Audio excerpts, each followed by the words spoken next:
तो दोस्तों आपको यह जानकर हैरानी होगी कि कल मैं अपने चैनल की एनालिटिक्स जो है चेक कर रहा था कि आखिर ऑडियंस कौन कौन सी ऑडियंस है जो हमारे चैनल को विजिट करती है और वीडियोस को देखती है। तो कल मैंने देखा था कि 25 से लेकर 30 साल तक के जो स्टूडेंट्स हैं, जो लोग हैं, वो है फर्स्ट नंबर पे। उसके बाद जो सेकंड नंबर पे सबसे बड़ी ऑडियंस है वो है आपकी 35 से लेकर 65 साल के जो लोग हैं उनकी। इसका मतलब ये है कि आज सब लोग इंग्लिश सीखना चाहते हैं। सिर्फ जो यूथ है, यानी कि जो 17 से लेकर 22 साल तक के जो लोग हैं, 25 साल तक के लोग हैं, वो इतना मतलब एक्टिव नहीं है जितने कि बड़े लोग एक्टिव हैं। तो मैं आज आपको कुछ ऐसी टिप्स दूंगा जिससे कि आप बिल्कुल इंग्लिश सीखने में बिल्कुल भी गलती नहीं करोगे और आप एक सही ट्रैक पर चलोगे। देखिए, यदि आपको कोई सही ट्रैक बताए तो आपको मंजिल मिलने में आसानी हो जाती है, लेकिन यदि आपको सही ट्रैक नहीं पता है, मान लीजिए यहाँ आपको जाना है और यहाँ आप खड़े हो, यदि आपको इस सीधा वाला जो स्ट्रेट लाइन है ये मिल गई तो आप सही ट्रैक पर और जल्दी पहुँच जाओगे। लेकिन यदि आप घूम फिर कर ऐसे करके जाओगे तो आपको टाइम लग जाएगा। पहुँच जब भी जाओगे लेकिन टाइम लग जाएगा, धक्के खाते पीते आप वहाँ पर पहुँचोगे।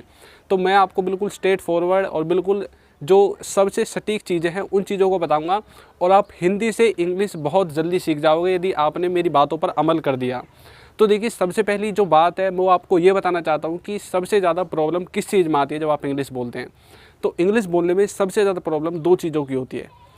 दो नहीं, आप उनको तीन कह सकते हैं। एक होगी आपकी वोकेबुलरी, दूसरी होगी आपका सेंटेंस का स्ट्रक्चर और तीसरा होगा आपकी हेल्पिंग वर्ब या फिर मॉडल वर्ब। ये तीन चीज़ें होंगी। यदि आपको ये तीन चीज़ें अच्छे से आती हैं तो आप आसानी से इंग्लिश बोल सकते हैं। लेकिन एक बात याद रखना कि आप इंग्लिश बोलने के लिए सीख रहे हैं, क्योंकि आप किसी एग्ज़ाम की तैयारी नहीं करना चाहते। यदि आप एग्ज़ाम की तैयारी के लिए इंग्लिश सीख रहे हैं तब तो आपको सब कुछ सीखना है, वरना यदि आपको एग्ज़ाम नहीं देना और सिर्फ स्पोकन इंग्लिश के लिए आपको इंग्लिश सीखनी है, बोलने के लिए इंग्लिश सीखनी है, तब आपको जो महत्वपूर्ण चीज़ें हैं उन सबको याद करना है। तो देखिए, वोकेबलरी के लिए मैं सबसे पहले आपको एक राय दूंगा कि वोकेबलरी आप कैसे अपनी एनहेंस कर सकते हैं, कैसे आप अपने लेवल को यहाँ से यहाँ तक लेकर जा सकते हैं। मैंने पिछली वीडियो में भी आपको एक चीज़ बताई थी वोकेबलरी को एनहेंस करने के लिए। वो चीज़ थी कि आप एक दिन सुबह लेकर बैठिए अपनी पेन और कॉपी, और हो सके तो आपके पास कोई छोटी डायरी हो, उसको ऐसी डायरी हो जो आप अपनी जेब में रख सको, पैंट की पॉकेट में रख सको, या फिर आप जहाँ पर भी रखते हो मतलब अपने साथ आपको रखनी है। अब आपको क्या करना है, आप सुबह से देखो आप कौन कौन से ऐसे हिंदी के वर्ड्स यूज़ कर रहे हो जो कि आप ज़्यादातर यूज़ ही करते हैं, मतलब डेली उनको ही यूज़ करते हैं। उन सभी को आप उसमें लिखो, अपनी डायरी में उन सभी वर्ड्स को लिखो।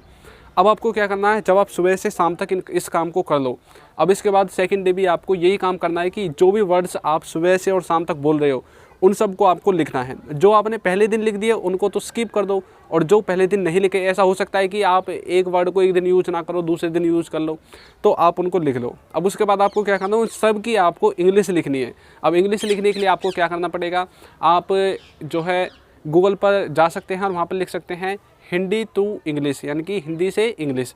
अब हिंदी वर्ड आपको इधर डालना है और तुरंत उसका ट्रांसलेशन होके इंग्लिश में आपको मिल जाएगा, तो वहाँ पर आप उसे इंग्लिश में देख सकते हैं।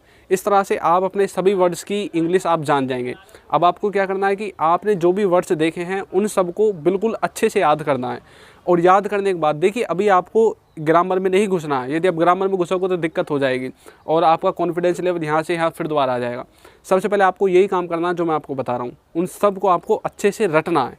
और फिर जब आप रट लोगे, बिल्कुल रटने में हो सकता है आपको 2 दिन लग जाए, 3 दिन लग जाए, क्योंकि हो सकता है किसी की हिंदी की वोकेबलरी ज़्यादा हो क्योंकि वो ज़्यादा वर्ड यूज़ करता हो, और कुछ की कम हो तो वो कम वर्ड यूज करता होगा। तो आपको यदि ज़्यादा के हिसाब से मैं बता रहा हूँ तो आपको 2-3 दिन तक उन्हें बिल्कुल लिख के और बिल्कुल दिमाग में घुस जाने चाहिए। अब जब आप अगले नेक्स्ट डे उन वर्ड्स को बोलोगे हिंदी में तो तुरंत आपको उसका इंग्लिश मीनिंग आपके माइंड में आ जाएगा कि भाई ये वर्ड तो मैंने, इसका मीनिंग तो ये है। अब जैसे कोई काम करना है उसका मतलब डू है, कोई काम किया आपने पास्ट में मतलब डिड है। इस तरह से मतलब उनकी फॉर्म भी आपको याद आ जाएंगी। इस तरह से आपको याद करना, मतलब आपका सुबह से शाम तक की जो भी आपकी वोकेबलरी है वो आपकी बिल्कुल कवर हो गई।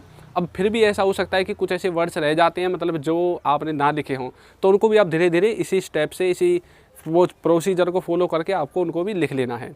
तो आपका वोकेबलरी का काम ख़त्म हो गया। अब आपको क्या करना है, अब आपको सिर्फ़ और सिर्फ फोकस करना है सेंस पर। सेंस का मतलब है कि आप किस सेंटेंस को कहाँ पर कैसा बोलते हैं। अब आप ऐसा मतलब डेली लाइफ में जो सेंटेंसेस बोलते हैं, अब उन सेंटेंसेस को फोकस कीजिए कि आप कई बार अपनी देहाती भाषा में भी बोलते होंगे, क्योंकि इंडिया में शुद्ध हिंदी बहुत कम लोग बोलते हैं, क्योंकि अपनी जो आसपास का कल्चर है उसके हिसाब से अलग अलग हिंदी बोलते हैं। हिंदी के भी घने सारे टाइप्स बना रखे हैं, हर राज्य में अलग अलग हिंदी है, हर स्टेट में अलग हिंदी है, अपने अलग डिस्ट्रिक्ट में अलग अलग हिंदी बोली जाती है। कोई किसी सेंटेंस को किस तरह से बोलता है, कोई किसी सेंटेंस को किस तरह से बोलता है। अब यदि आप उनकी अपनी जो नॉर्मल भाषा है, अपनी देहाती भाषा को ही ट्रांसलेट करोगे तो आपको दिक्कत आ जाएगी। आपको ये देखना है कि जो आपने बोला है उसको शुद्ध हिंदी क्या है। जब आप उसकी शुद्ध हिंदी देख लो तो उन वर्ड्स को आपको कॉपी में फिर से लिखना है, उन सभी सेंटेंसेज को जो आपने बोले हैं, और जिस तरह से आपने वोकेबलरी में प्रोसीजर फॉलो किया था उसी प्रोसीजर को फॉलो करना है। उसके बाद जब आप सबको लिख लो तो उनको भी ट्रांसलेट करके उनको भी एक अलग कॉपी में लिख लो, मतलब अलग पेज में लिख लो, उसी नोटबुक में जहाँ पर आपने वोकेबलरी लिखी थी। अब आपके दो काम हो गए, डेली यूजेज के वर्ड्स भी आ गए और डेली यूजेज के सेंटेंसेज भी आ गए।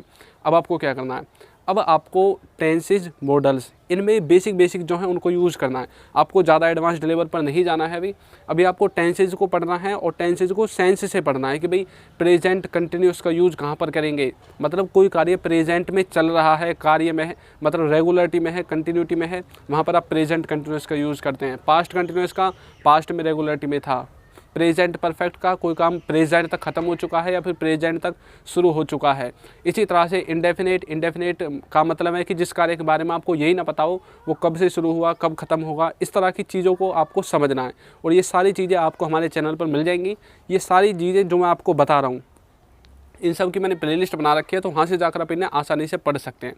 तो अब आपको टेंसेस को समझने से आपका क्या फ़ायदा होगा कि आपको समय का पता चल जाएगा कि आप किस समय में किस सेंटेंस को बोल रहे हैं और कौन सा सेंटेंस किस टाइम पर बोला गया और उसका असली महत्व क्या है। तो इस तरह से आप समय को सीख जाओगे कि आप जब वाक्य बोल रहे हो वो फ्यूचर के लिए बोल रहे हो, प्रेजेंट के लिए बोल रहे हो, पास्ट के लिए बोल रहे हो, तो आपके ये काम ख़त्म हो गया। अब आपका बारी आती है मॉडल्स की। मॉडल्स क्या करेंगे, आपकी पॉसिबिलिटी को बताएंगे। अब जैसे कि आपने कोई वाक्य बोला कि वह जा रहा होगा, वह खेल रहा होगा, या फिर तुम यह कर सकते हो, मतलब तुम्हारे अंदर की एबिलिटी को, किसी कार्य की पॉसिबिलिटी को, इसको कम ज़्यादा करने के लिए मॉडल्स यूज किए जाते हैं। तो इस कार्य को करने के लिए आपको मॉडल्स को पढ़ना है। मॉडल ज़्यादा भारी नहीं है। मॉडल में आपको मॉडल के साथ हैव, जैसे कि could have, should have, would have, और इसके साथ बी, जैसे कि could be, should be, would be, इस तरह के इनको बस याद करना है, बी और हैव को मॉडल के साथ लगाकर, और कुछ भी फालतू आपको करने की ज़रूरत नहीं है। तो इस तरह से आपका एक पूरा प्लान बन जाएगा जब आप इंग्लिश को सीखना मतलब स्टार्ट करोगे। अब आपको इसी प्लान को फॉलो करते रहना कम से कम 1-1.5 महीने तक। आप देखना, आप एक गजब का इम्प्रूवमेंट अपने अंदर देखोगे और आप बहुत ही जल्दी एक्सपर्ट भी बन जाओगे। और हो सकता है कि आप भी अपना एक चैनल खोल लो हमारी तरह। तो आपको क्या करना है, आपको इस प्रोसीजर को फॉलो करना है, और फिर आप मुझे कमेंट करके बताना कि सर हम अभी तक सीखे हैं या नहीं सीखे हैं, आपने हमें सही प्रोसीजर बताया है या नहीं बताया है। तो जिन बच्चों ने इस वीडियो को लास्ट तक देखा है, मैं गारंटी के साथ कह सकता हूँ यदि उन्होंने इस प्रोसीजर को फॉलो किया तो वो 100% इंग्लिश सीख जाएंगे। और मैंने आपको एक मतलब सही तरीका बता दिया है कि किस तरह से आपको कार्य करना है। तो आज की वीडियो में इतना ही। और यदि आपको इंपॉर्टेंट टॉपिक्स देखने हैं कि कौन से इंपॉर्टेंट टॉपिक्स हैं जो कि आपको सबसे ज़्यादा इंग्लिश में काम आते हैं, तो उसके लिए मैंने एक स्पेशल वीडियो बना रखी है। उसका लिंक मैंने नीचे आपको डिस्क्रिप्शन बॉक्स में दे रखा है, वहाँ से जाकर आप उसे देख सकते हैं। तो दोस्तों, वीडियो आपको कैसी लगी है ज़रूर बताइएगा, और यदि अभी तक आपने हमारे चैनल को सब्सक्राइब नहीं किया है तो चैनल को सब्सक्राइब कर दीजिए, वीडियो को लाइक कर दीजिए, और एक अच्छा सा कमेंट करना बिल्कुल ना भूलें। Thank you.